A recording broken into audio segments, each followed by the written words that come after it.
All right. Awesome. Thank you. All right. So today we're going to talk about the proactive job search. Now, we talk about when you're searching for opportunities, right? The typical, the usual response that people will have is, hey, let me go on a job board like Dolphin Career Link, like Indeed, like LinkedIn on their job board, and let me look up and type in a job that I'm interested in and search for it that way. That's great. But here today, what myself, Andrew, Ramon are going to be talking to you about today is that that's only a part of it. There's this extra part that is so much more meaningful, and we spend so much time talking about it because there's purpose behind this, and it matters. So this is called the proactive job search. Now, when we think about opportunities, right, and thinking about exploring for opportunities and searching for opportunities, we really want to keep in mind our VIPs. And that stands for our values, our interests, our personality, and our strengths. We want to be sure that the opportunities we're looking for and the opportunities that we discover match in some way with our values. So, does the company share values with me, with my values? Does the opportunity promote or advance ideas that I believe in? Is this opportunity related to skills and interests that I have, right? Things that I'm passionate about? Is this opportunity connected to who I am and how I operate, my personality? Maybe I prefer working in teams. Maybe I prefer working in collaborative efforts. And this opportunity allows that for me. Or maybe I prefer working more individually, more by myself. And this opportunity allows for more of that. Or strengths, right? So, what do I naturally just feel inclined to do? What just comes naturally to me? And what skills have I used and worked on already that I want to continue to work on? Or what skills that I want to maybe refine and look to use more? So, opportunities that match our VIPs, more often than not, are going to find us more fulfillment in those opportunities. So, let's keep going. Now, did you know that 80% of opportunities are actually not posted on job boards? So, you know, you'll see that 75% of people who are applying, who are job searching, are kind of just relying on those job boards like Indeed, like Dolphin Career Link, and so on and so forth. And good to know that 7% of applications make up referrals, but out of those 7%, 40% of those become hires. So that's a huge, significant number there. That what shows is that referrals, inside referrals from a company, are a huge thing and make you stand out. Now, it's true. There's a lot of competition in applications, right? And think about it, like if you had a job you applied to, and that job got over 250 resumes, about 4 to 6 are going to be interviewed, but really only one gets that job offer. So, in nature of job applying, right, this is a very competitive piece that we go through. So, doing this proactive approach to your job internship search is very important. So, think about it this way in a couple steps. You want to have a targeted industry, right? So, education, right? Social services, right? We named those already as a couple. Having that targeted industry. I know I want to work in education. I know I want to work maybe more specifically with K through 12. I know I want to work in social service. I know specifically I want to work in drug and alcohol counseling for adults. So thinking about the targeted industry that you have, right? And then from there, create a list of companies, create a list of top companies you would like to work for in those industries. Maybe it's a school district. Maybe it's a specific institution, a few specific institutions or nonprofit organizations, right? thinking about different companies that stand out to you, that you would say to yourself, yeah, their values match my values. Then the third piece here is you want to conduct informational interviews with employees who currently work for those companies on your list. Now, you might be thinking, well, how do I find those companies? And I'm going to quickly share this really brilliant tool that LinkedIn has. And I will tell you, because I just searched my alma mater, my undergrad, and my undergrad does not have this very cool feature here. So CSUCI has an amazing feature on LinkedIn where you can search for alumni, specifically that attended CSUCI, the same school, and share the fact that they're Dolphins, just like you. So CSUCI, like other institutions on LinkedIn, have their own page. And you'll see these tabs. If you go to the alumni tab, you can search specifically for alumni who are on LinkedIn. And you can search by title, keyword, company, major. So if I'm interested in, again, drug and alcohol counseling, I can type that in as a keyword, key phrase, and search for alumni in there. So there's 31 alumni, and that's a very specific phrase for a keyword in a profile. But now I'm going to find all CI alumni that have that phrase somewhere in their profile. Now that's pretty cool, right? You can also search, there's filters here. If we go back,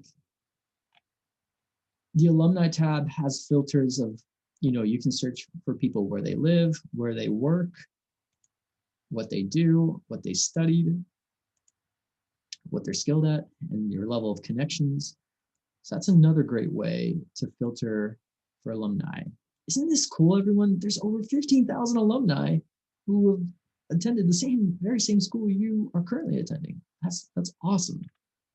Now, so let's think about, if we go back, I'll stop sharing and reshare PowerPoint again. Now, the alumni tool is one great feature to be able to find employees and CI alums specifically who are working at companies that you are looking into working for in the future. And CI alumni, what's great about looking for them for informational interviews is that you have that common connection of being a part of the same community. An informational interview, essentially, in a gist, is like a regular interview, but the tables are turned and you're directing most of the questions, asking about their work, asking about what they get to do, what does a day-to-day look like, how do they get to where they are, what are some advice that they receive, what are things that they would recommend as resources to look through or go through as a current student.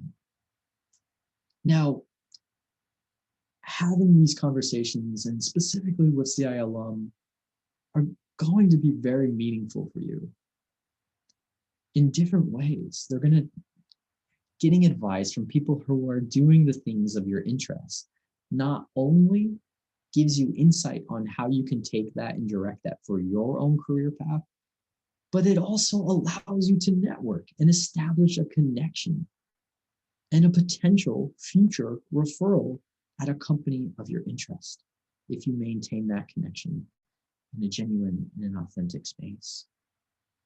So we think ahead, we reach out, we connect with people through informational interviews who are working at companies of our interest within the industry of our passions and interest. And then you can also customize your resume and cover letter in this process as well, and should be. Now, while you're starting this search, again, when you're searching for internships, when you're searching for part-time, full-time positions, and you can do so on a job board like Indeed, it's important to recognize the level of job titles you're putting into the field of the keyword search. Now, if you're about to graduate and you have maybe an internship experience, entry level is kind of what you want to target, right? If you've already, let's say, have a few different part-time, full-time experiences within an industry, then you could go a little bit more so to the experience level. And you'll see there's examples here on this slide, like communication specialist or coordinator for an entry level. And then later on, you see more kind of manager, director, senior consultant for more experience. As you're searching, you can filter. LinkedIn has this tool where you can search for specifically for internships or entry level. So they let you filter by experience level, which is kind of cool.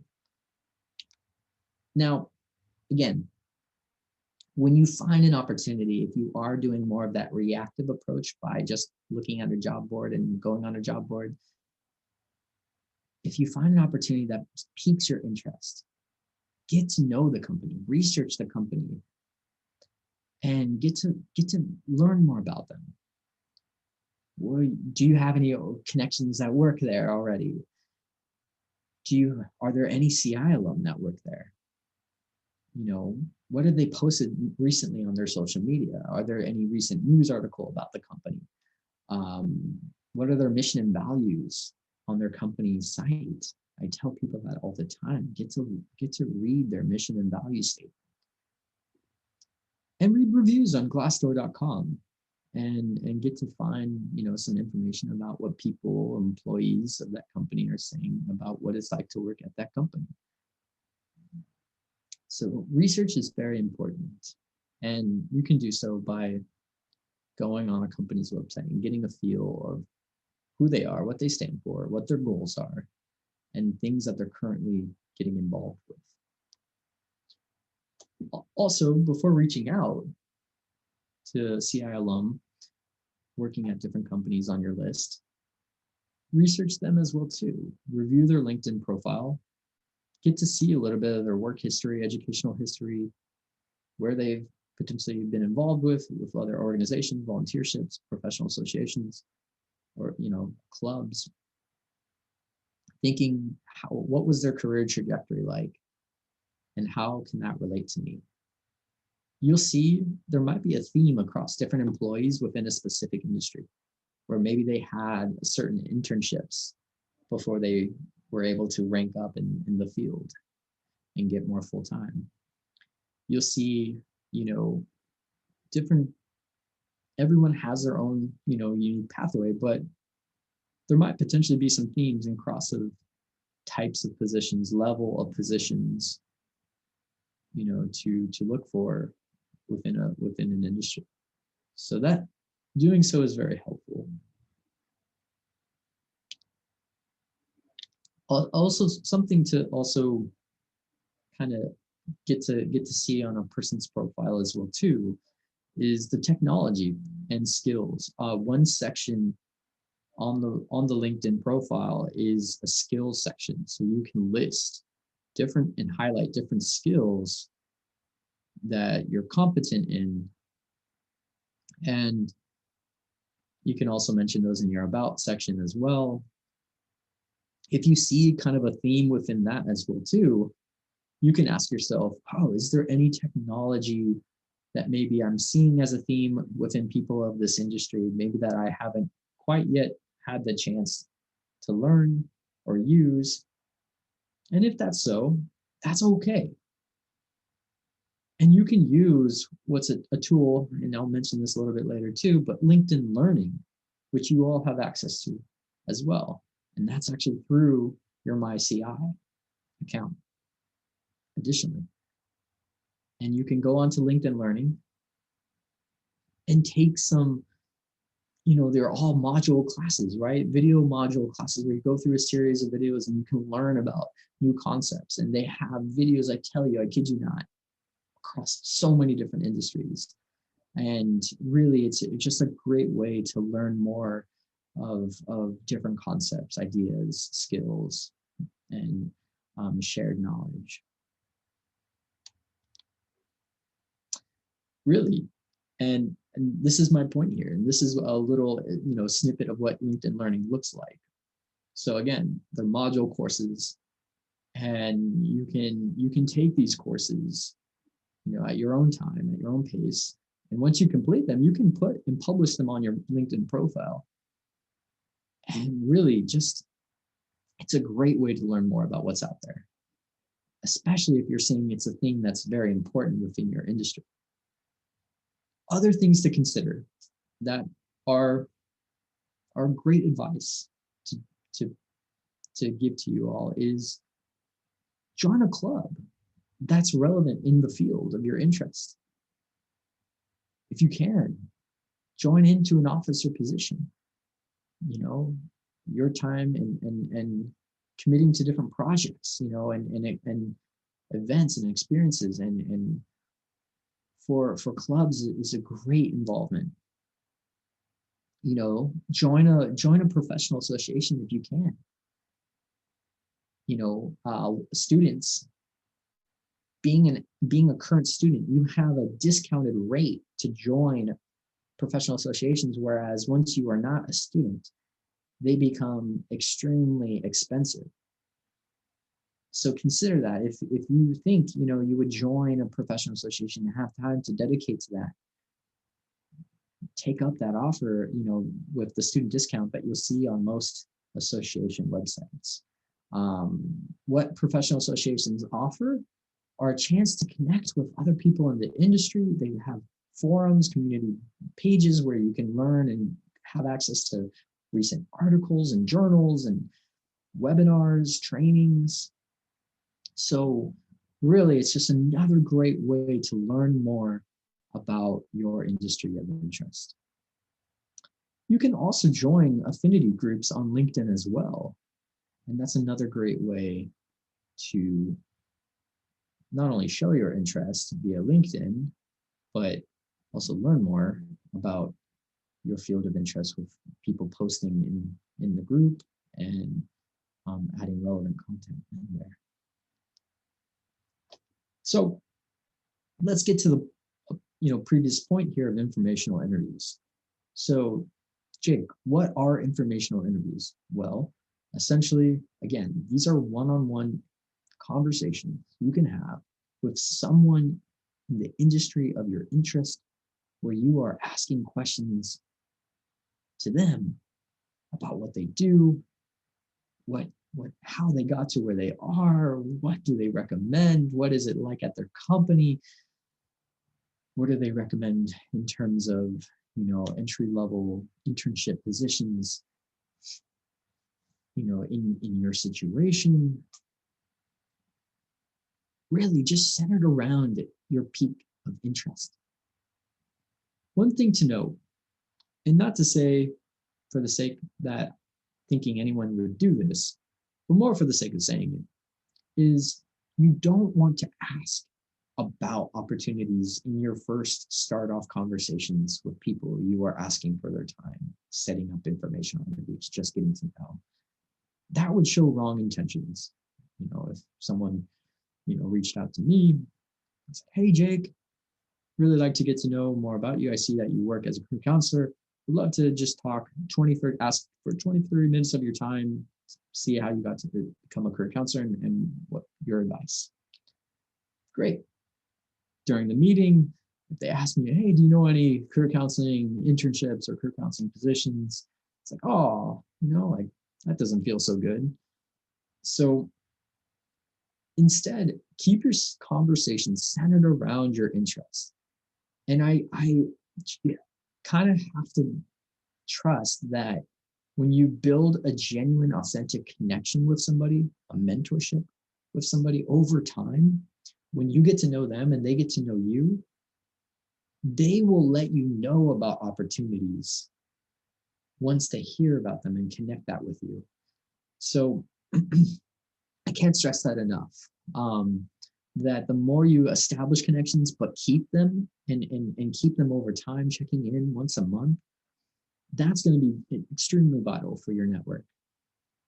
Other things to kind of ask during an informational interview that you're setting up is things they would recommend to read or kind of learn or just enjoy, like podcasts or articles that they take in as information for their industry.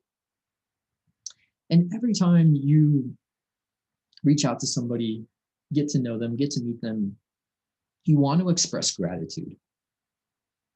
So always say thank you, whether that's in an email after or however you choose to send, a message of thank you so much for your time. I really appreciated getting to meet and talk with you. And I enjoyed, your insight on X, mention something kind of personally that was said, that so it shows and indicates that you were listening to them, as well as keeping them posted and keep checking in every few months. I would recommend every month, just keeping open communication. One piece of advice you could always take is, if you have, someone told me once, is a holiday check-in for your network. So any holiday that comes up, just send them a happy holiday message and just check in. Hey, just, happy, insert holiday. Just wanted to check in and say hello. And that's a quick way to remember to reach out to people in your network. Jake, a student had a question. I really asked, is it bad to ask about their salary? Yeah, that gets into a little bit personal of information. I think definitely kind of staying away from more of the personal information in conversations you have with folks.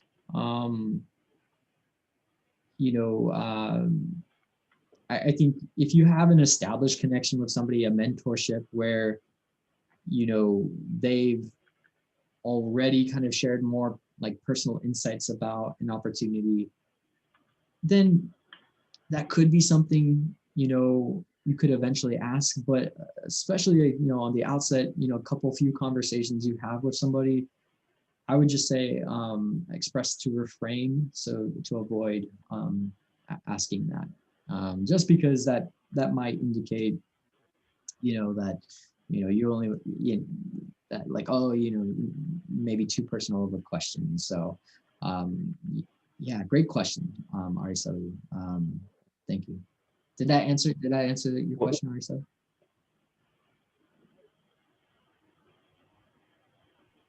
Yeah.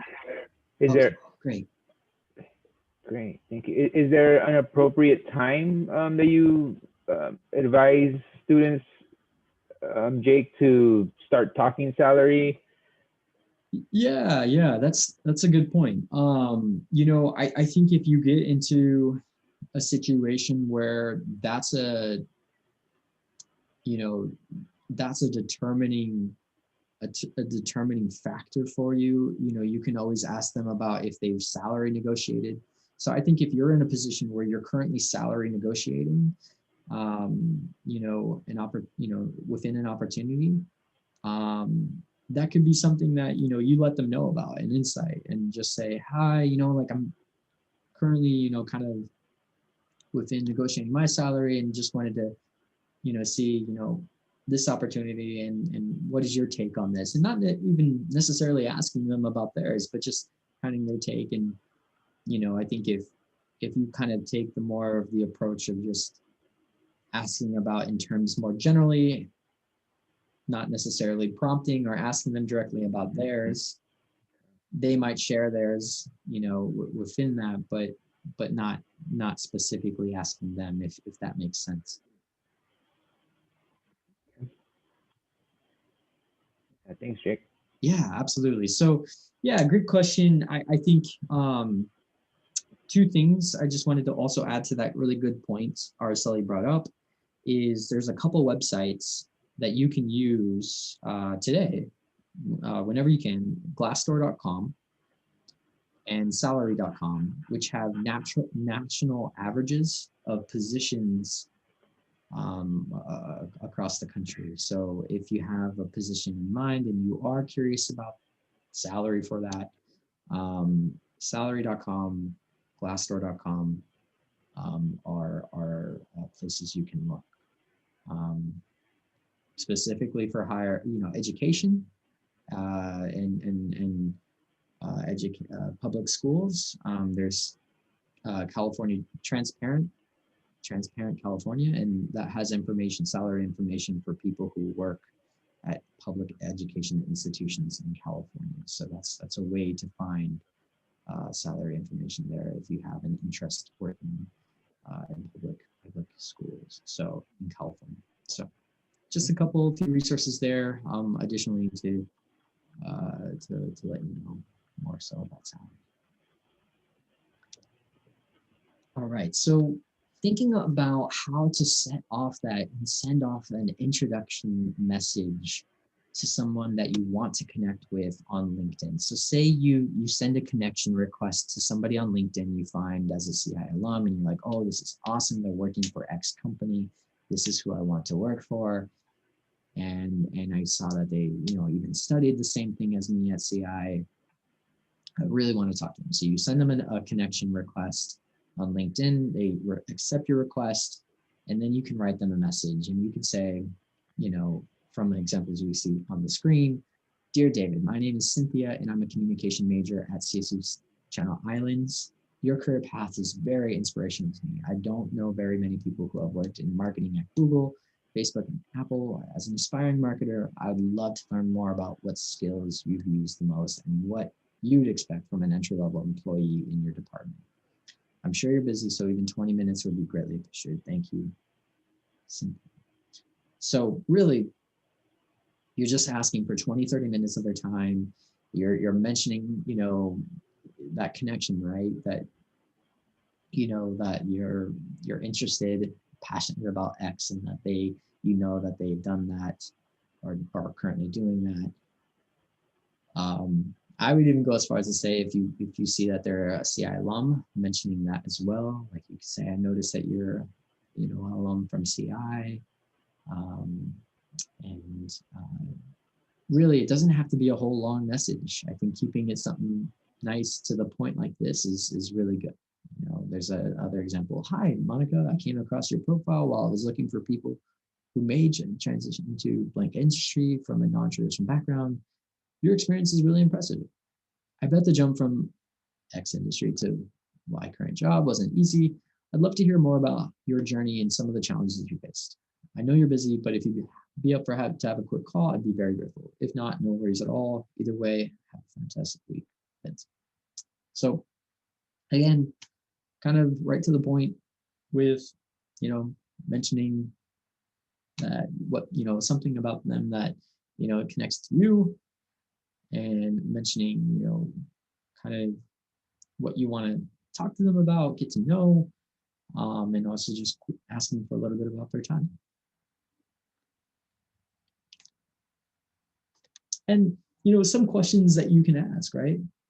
These can be about projects they're working on or have worked on, what they enjoy and value the most out of their work, opportunities, any advice that they received that they have used in their career, any books, podcasts that they recommend, any typical entry-level positions for recent graduates of blank industry.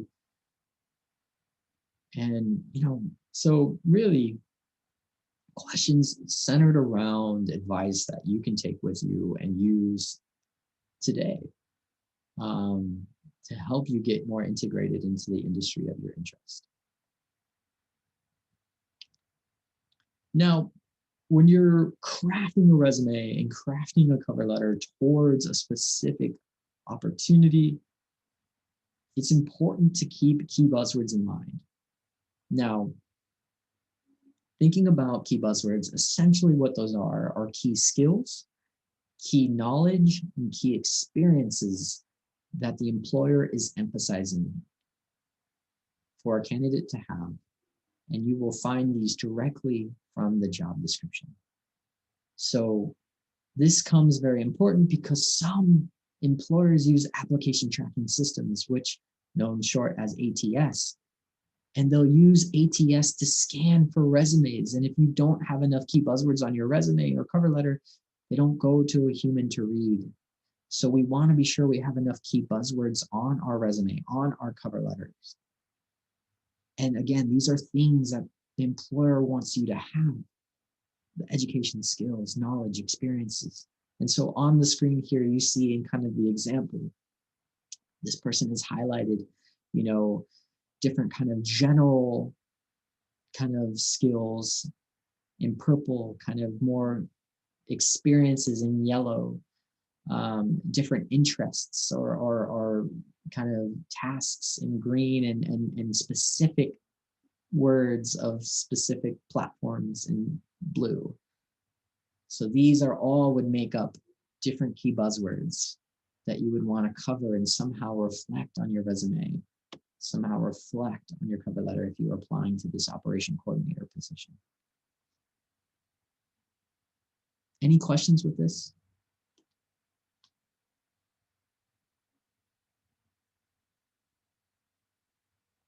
Okay. I have just a quick question there, Jake. Mhm. So this, from your professional advice, this is a lot, right? This is a lot to be able to figure out and dissect, right? You have to have like a special vision to be able to see all these. Um, how long does something like this take for, or how long would something like this take for our students to, to really sit down and figure out how to dissect these, the job description, how to look for key buzzwords? Do you advise our students, if they're struggling with that, to just go ahead and make an appointment with career, and you all will help them with that? Or what advice do you give to our students that maybe this is their first time trying to dissect a job description? Maybe a first gen college student never really had anybody sit down with them and teach them how to dissect. This looks scary to me. If I was, an undergrad student, it looks scary to me. So what tips do you give for somebody that this might be their first time even thinking of dissecting a job description?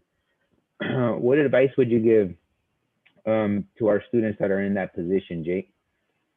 Great question. Yeah, I would say, and take your time with it is first off and foremost in terms of the time piece, right? And I think even one strategy we talk about in terms of finding these key buzzwords is reading the job description a few times over. So this is not going to happen in one fell swoop, right? This is gonna take some time. And so this is gonna require you to read the job description a few times over, and ask yourself, okay, what is the employer really emphasizing here? And even read it as if you were the employer and wrote this job description yourself, and asking, okay, what am I really trying to convey here? What is my strong message here? What am I trying to emphasize?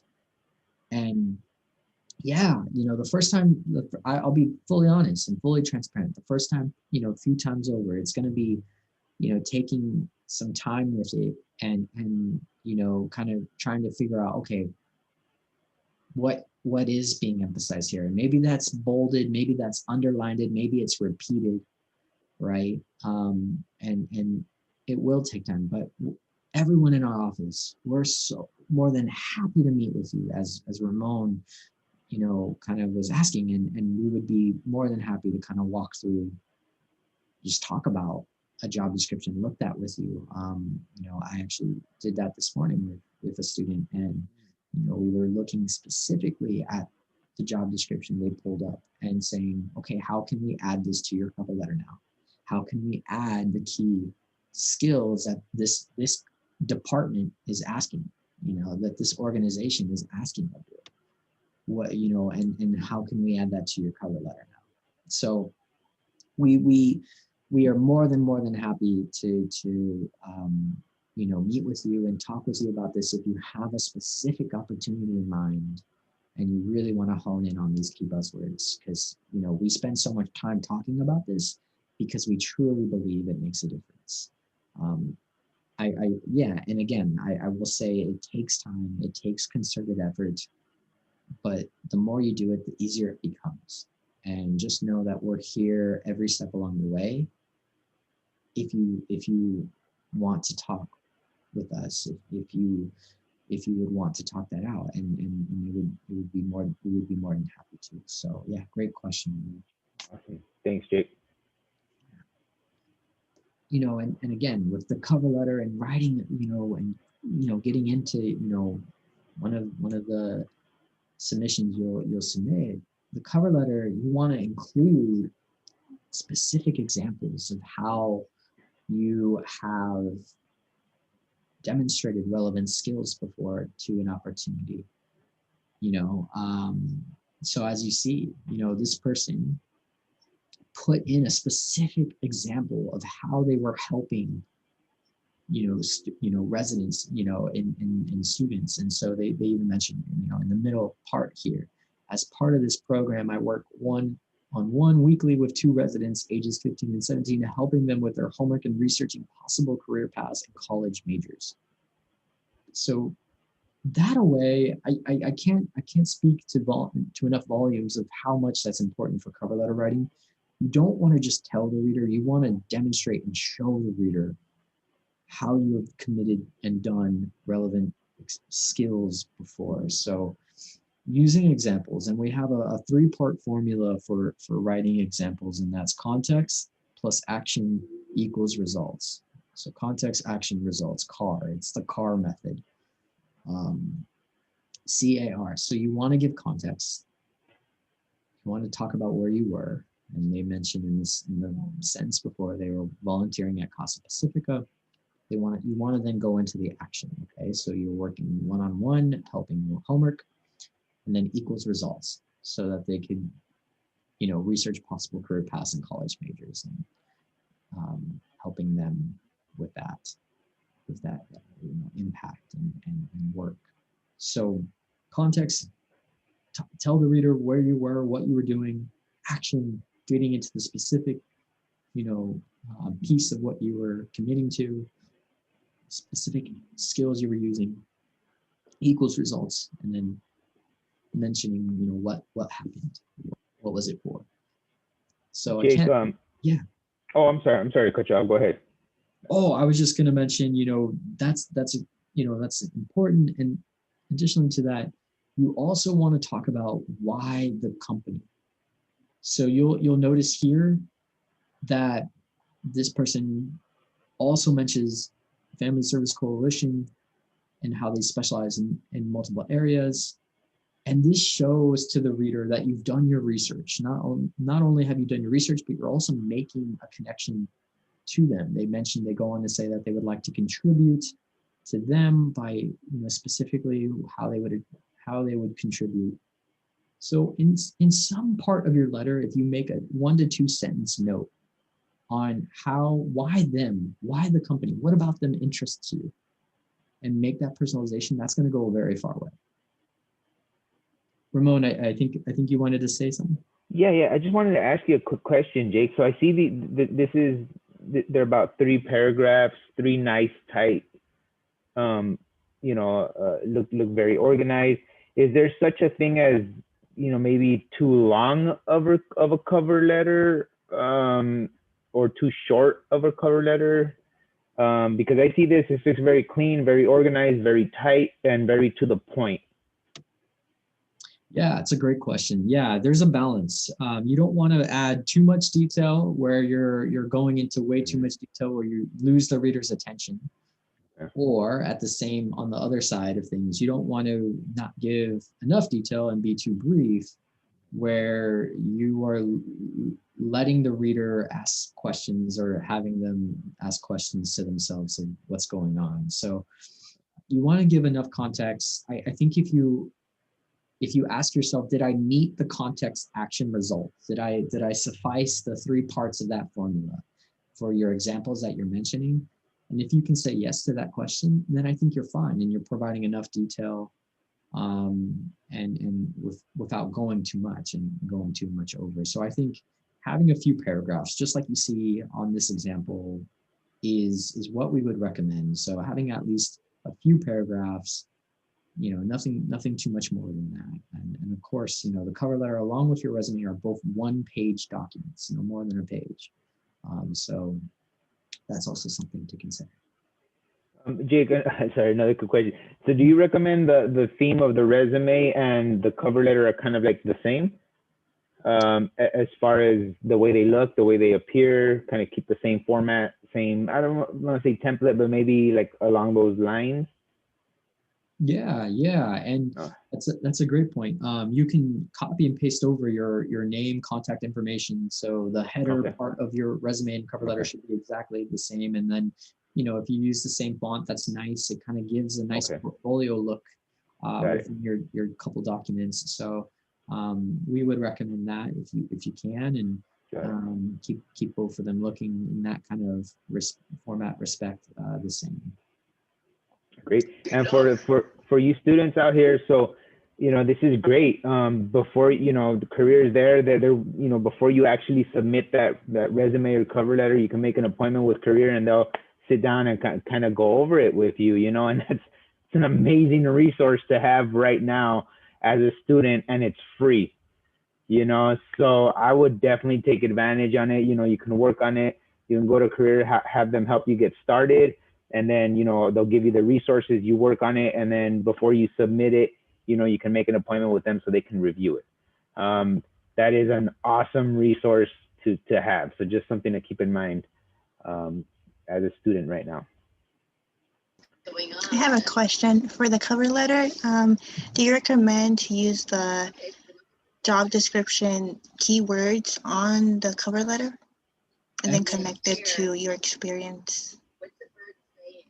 Yeah, excellent point. Yeah, excellent point. And absolutely, yeah, that's exactly what we would recommend. And probably where I see the key buzzwords coming in is your essentially your thesis statement, right? That you could add in a cover letter, which is essentially stating, I believe I'm a strong qualified candidate for this position due to my XYZ skills. And you list out 3 or 4 skills. And within that's kind of, you can incorporate key buzzwords for that. And then you can set up the rest of your letter very nicely with using examples of how you've used those key buzzwords before. So yeah, absolutely. Fantastic point. And we would hope for you to find ways to include key buzzwords in your cover letter. And that's one way on how your cover letter is going to change every time is not just the part about mentioning about them, the why you're interested in them, but also the types of examples you're using that would make relevant points to the relevant skills that they want out of an applicant. So, yeah. So this is really a recap of everything that we just talked about today. Really, identify that industry sector that you want to work into. Create a list of your preferred organizations within that sector, within that industry. Speak to individuals, find people at those companies of your interest. And create a list of contacts that you can get. And you can tap into your network already, right? Professors, classmates, friends, family, neighbors, and see, if they can build that contact list of yours within that field of interest and at those different companies.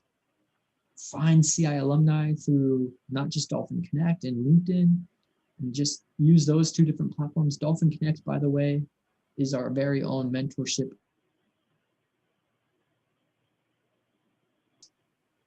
through your MyCI account. It works just like LinkedIn, but we call it with affection our own little in-house LinkedIn. So Dolphin Connect is another great resource, just like LinkedIn, where you can find CI alumni who would be willing to give and offer career advice.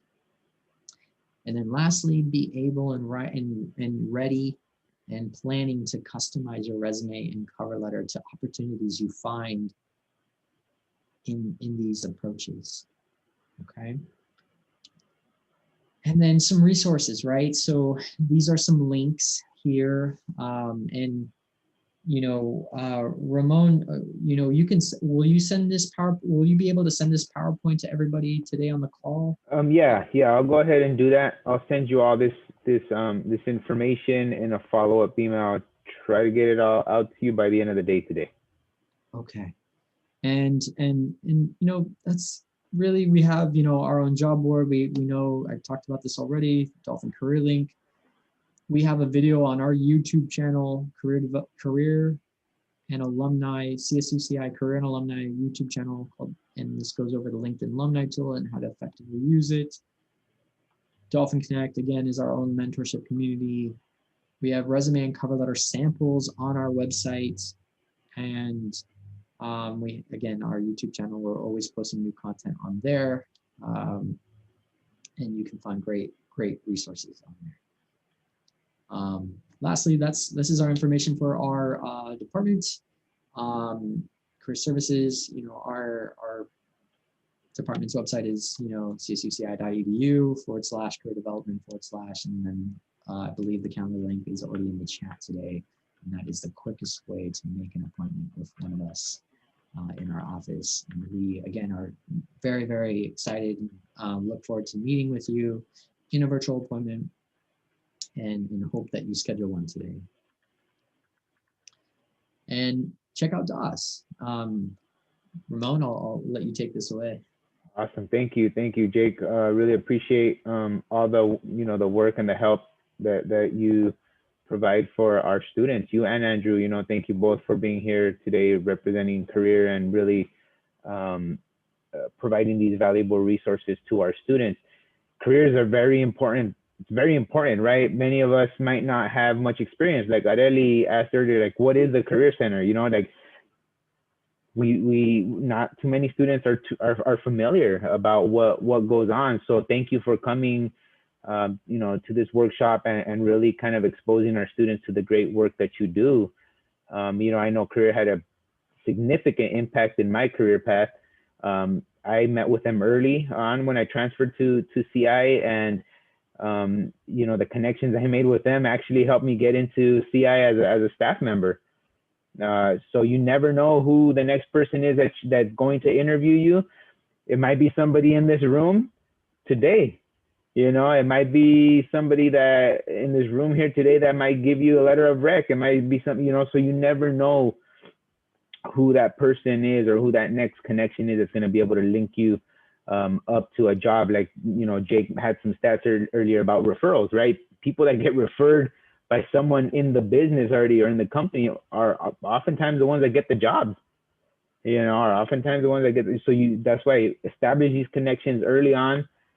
Visit the Career Center, make these connections with the different employers, work on your LinkedIn account. That's a whole other thing that Jake and I will be doing at a later date. We're going to be hosting LinkedIn workshops as well for our students.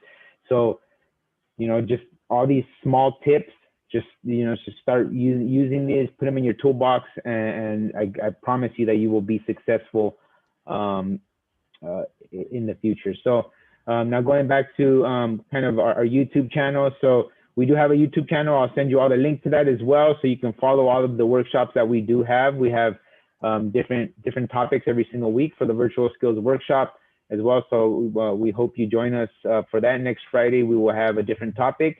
And then in 2 weeks, we'll be back here for the career fair workshop that we will be hosting. Next week, we have a get a grip on test anxiety. So my colleague Bonnie Landau, excuse me, she will be hosting this workshop. So I know there's a lot going on right now with the virtual environment, being home. We got a pandemic. We got a lot of social things going on right now. So it's very stressful. So sometimes just getting a grip on that anxiety is important, right? For us to be successful as college students. We're also holding a note-taking express overview for those DOS students that are receiving note-taking express as an accommodation. It might get tricky at times. So we are hosting a workshop for that on Friday, March 5th at 2 p.m. So if you're interested in that, you can email note-taking at csuci.edu for the Zoom link, or you can just send me an email and ask me about that as well, and I can send you the link. Then we have spring break coming up, which is exciting for everyone, right? March 15th to the 20th. So really cool stuff. Can you go back to a couple slides there, Jake? I want to share something with the group real quick before we finish up. Yeah. Let me. So I'm gonna stop the recording now.